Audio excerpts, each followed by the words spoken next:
Drogie panie, koleżanki, współpracowniczki, poznanianki. Dzień 8 marca to doskonała okazja, by podziękować paniom za waszą obecność i codzienne działanie. Wyrazić szacunek, ale także słowa wsparcia i solidarności.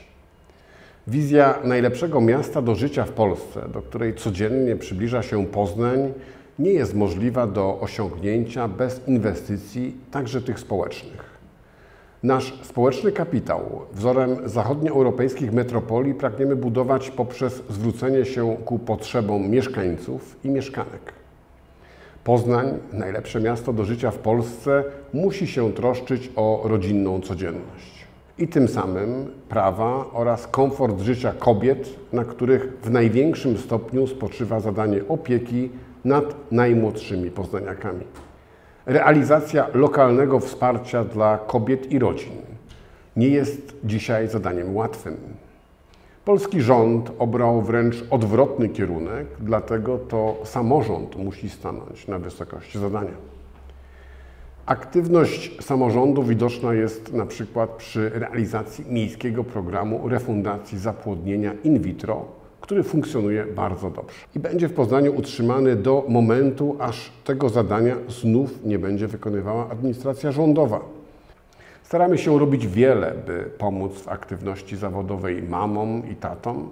Budujemy żłobki, dbamy o optymalizację ich oferty. Wraz z kobietami staramy się rozpoznać ich potrzeby i w konsekwencji wypracować możliwie najlepszą ofertę wspierania aspiracji mieszkanek Poznania. Bardzo uważnie chcemy wsłuchać się w głos pani. Szczególne słowa uznania kieruję do organizatorek Socjalnego Kongresu Kobiet. Dotąd nikt w Poznaniu nie mówił tak otwarcie i twardo o palących problemach bytowych samotnych kobiet, które niejednokrotnie mają na swoim utrzymaniu rodziny. Nie każda z pań ma równe szanse i równe możliwości. We wrześniu ubiegłego roku goszczący w Poznaniu Ogólnopolski Kongres Kobiet uhonorował mnie Nagrodą Różnorodności, którą potraktowałem jako zobowiązanie. Dlatego nie ustajemy w pracach nad wdrażaniem Karty Różnorodności. Zamierzamy zadbać o równy poziom płac kobiet i mężczyzn w Urzędzie Miasta i podległych jednostkach. To oczywiście tylko ułamek w stosunku do realnych potrzeb. Celem jest Poznań silny swoją różnorodnością, równością i otwartością. Jednocześnie chciałbym, by nasze miasto rozwijało się w kierunku umożliwiającym przyjęcie również Europejskiej Karty Równości Kobiet i Mężczyzn w życiu lokalnym. Zabiegam o powstanie 24-godzinnego dyżuru ginekologicznego, gdzie kobieta w każdej sytuacji otrzyma potrzebne jej pomoc i informacje. Gdzie zawsze, niezależnie od poglądów, będzie bezwzględnie respektowane prawo. Jesteśmy jednym z pierwszych samorządów, który włączył chłopców w program szczepień przeciwko HPV. Uważam, że ten program powinien być rozszerzony bezwarunkowo do młodzieży do 15 roku życia. Musimy też bardzo stanowczo przeciwstawić się przemocy domowej, która w ubiegłą niedzielę miała swą tragiczną odsłonę na poznańskim Dębcu. Będę wspierał uruchomienie programu kursów z rozpoznawania symptomów i przeciwdziałania takiej przemocy dla pracownic i pracowników przedszkoli, szkół, instytucji wsparcia socjalnego oraz strażników miejskich. Powinniśmy dołożyć większych starań, żeby zapewniać niezbędną pomoc psychologiczną i prawną osobom doznającym przemocy, a także skuteczniej umożliwiać im korzystanie z zasobów mieszkaniowych znajdujących się w posiadaniu miasta. Jednocześnie rozpoczęliśmy w poznańskich szkołach pierwszy w Polsce program realizacji zajęć z obszaru przeciwdziałania wykluczeniu i dyskryminacji. W sferze realnych planów pozostaje rozszerzenie tego projektu o rzetelną edukację seksualną. 2018 jest rokiem obchodów stulecia odzyskania polskiej niepodległości oraz wiktorii Powstania Wielkopolskiego. W tym roku mija również 100 lat od wywalczenia przez polskie kobiety praw wyborczych. Byliśmy wówczas w tym zakresie awangardą Europy.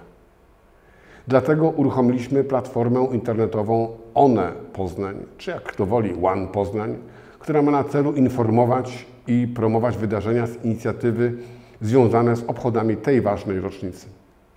Platforma ta będzie także ważnym forum, gdzie głos kobiet z pewnością będzie dobrze słyszalny. Dobrze się składa, że także w tym roku przypadają wybory samorządowe, bo to najlepsza okazja do czynnego włączenia się kobiet w życie publiczne i polityczne. Mając to na uwadze, podjąłem decyzję udzielenia wsparcia finansowego dla inicjatywy Letniej Akademii Kongresu Kobiet, czyli zjazdu szkoleniowego dla kobiet startujących w wyborach samorządowych.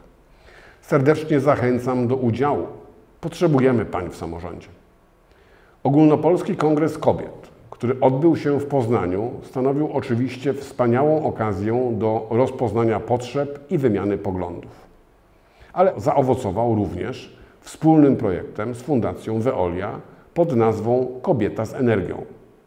Jest to projekt kierowany do nauczycielek, bibliotekarek i kobiet 50+.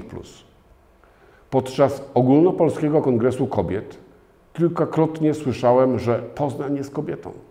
Chciałbym, by Poznań był najlepszym miastem do życia dla wszystkich, niezależnie od płci, wieku, poglądów, wyznania czy orientacji seksualnej. Polityką przeciwdziałania dyskryminacji zajmuje się w Poznaniu moja pełnomocniczka Marta Mazurek. Zachęcam do kontaktu z panią Martą i wykazanie aktywności, przedstawienie swoich pomysłów czy podjęcie własnej inicjatywy. Wszystko po to, by nasze miasto stawało się jeszcze lepsze i jeszcze bardziej przyjazne. Mówiąc krótko, najlepsze do życia również dla Was, kobiet. Mam nadzieję, że spędzicie panie ten dzień w sposób, jaki sobie wymarzycie. Ja wieczorem planuję wziąć udział w koncercie Poznańskiego Chóru Czarownic.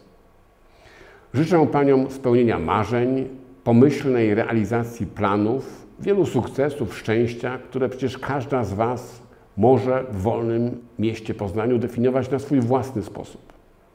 Jeszcze raz, wszystkiego najlepszego.